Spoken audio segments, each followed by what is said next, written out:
Hai, Assalamualaikum. Nama saya Anisha Hira binti Abdullah. Kali ini kami akan ulaskan tentang satu video iaitu pencemaran alam sekitar. Seperti yang kita lihat video yang ditunjukkan itu adalah satu isu semasa tentang isu air Selangor. Pencemaran ini dikatakan oleh sebuah kilang yang membuang minyak hitam di kawasan sungai tersebut, iaitu Sungai Gong, yang mengakibatkan ramai penduduk di situ kekurangan air dan air mereka menjadi tercemar.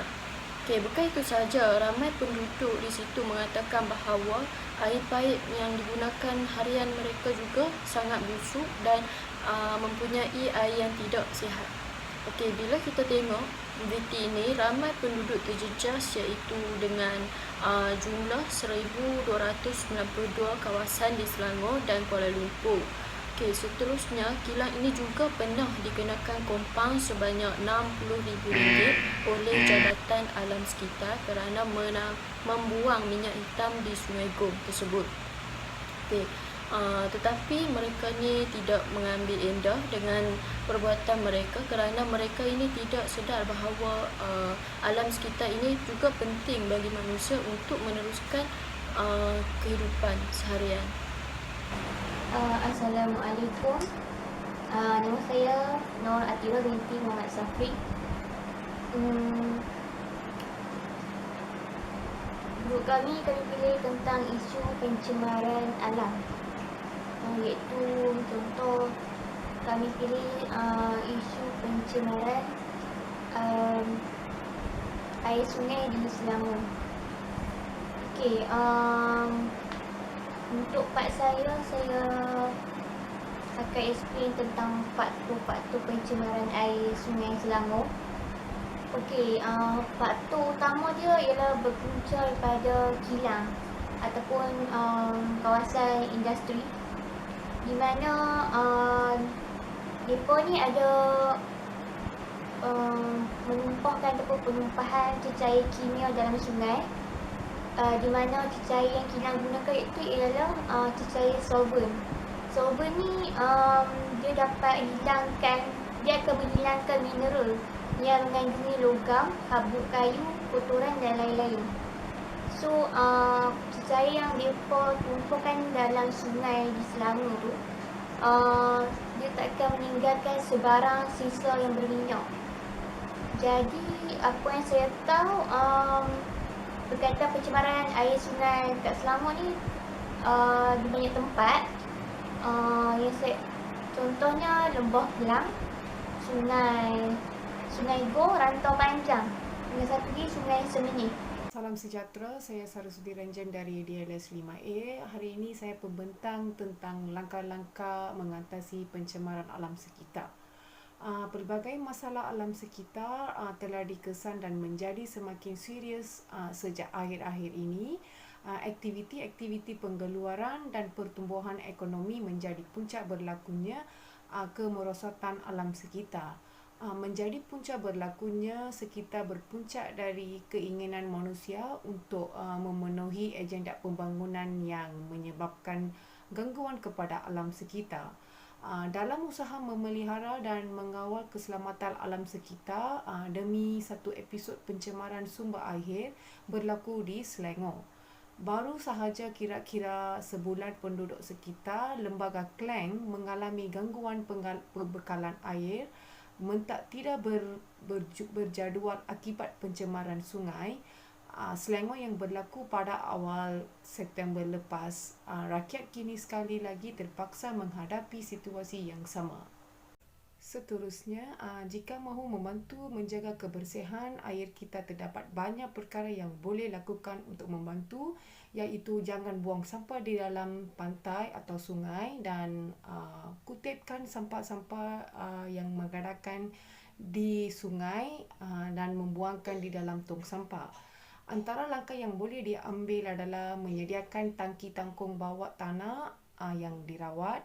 Selain itu, langkah yang perlu diambil ialah kempen kesedarahan melalui iklan televisyen. Yang ini ditanyai dalam televisyen, disebarkan dalam radio akan memberi konsep yang gambaran yang lebih terus dan akan mudah memahami peranan mereka dan mula menanam sikap bertanggungjawab diri sendiri.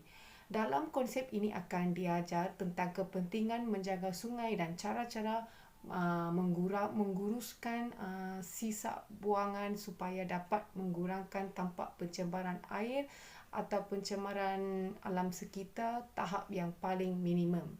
Sekian, terima kasih. Assalamualaikum, nama saya Nur Safira Aziati Menteri Rizwan, kat menteri saya 10 DLS 18F1023.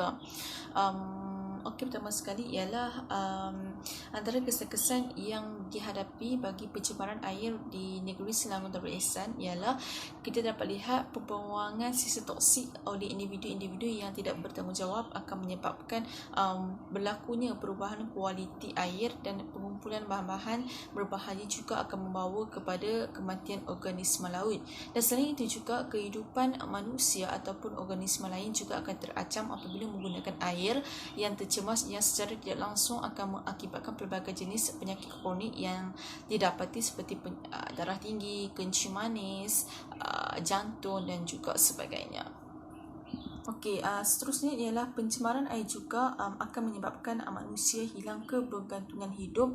Hal ini kerana kita dapat lihat bahawa air ialah sumber manusia ataupun makanan yang paling penting melebihi segala-galanya.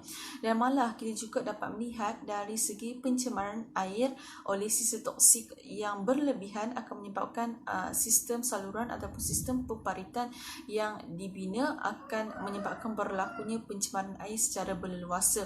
Hal ini kerana kita dapat lihat bahawa apabila sisa toksik telah dilepaskan di dalam air, maka sisa toksik itu tidak dapat ditapis dengan baik. Jadi itu akan menyebabkan sistem peparitan kita ataupun sistem saluran kita tersumbat dan menyebabkan organisma laut akan mati.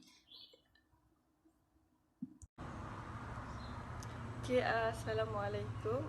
Nama saya Nur Faraan Binti Yusli, 10 DLS 18F1027. Okay, kesimpulannya, pencemaran alam sekitar semakin hari semakin meningkat mengikut pertambahan bilangan penduduk di muka bumi iaitu Malaysia. Kami berharap setiap individu dapat mengambil pengajaran tentang betapa pentingnya menjaga alam sekitar agar alam sekitar yang semakin tercemar ini dapat dipulihkan semula dan dapat dijaga dengan baik pada masa hadapan. Pihak kerajaan dan badan-badan bukan kerajaan seperti NGO yang berkaitan haruslah memainkan peranan penting dalam memulihkan dan memelihara alam sekitar. Sebagai golongan yang berkuat kuasa, mereka pasti dapat menjaga dan mengawal alam sekitar daripada terus tercemar. Sebagai contohnya di Malaysia pada hari ini terdapat banyak kes berkaitan dengan pencemaran.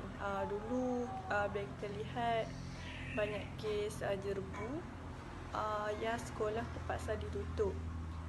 Oleh sebab itu kita sebagai manusia perlulah sentiasa menjaga